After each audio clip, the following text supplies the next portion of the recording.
The Best Schools really attempts to talk about how we talk about education in the current day, how we use different discourses, academic achievement discourse and the other human development discourse. Academic achievement discourse seems to be the conversation that everybody's having these days.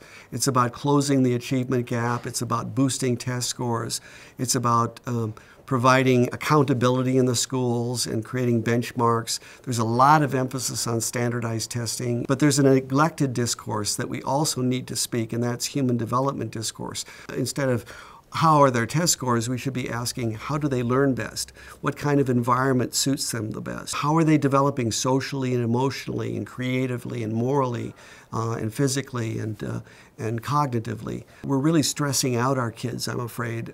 We're asking kids to do things, in many cases, that they're not developmentally ready for, if ever. For young children, for example, we're at the preschool level and kindergarten level, we're giving kids too much work in reading and formal math instruction. Kids at this age shouldn't really take formal reading and math programs.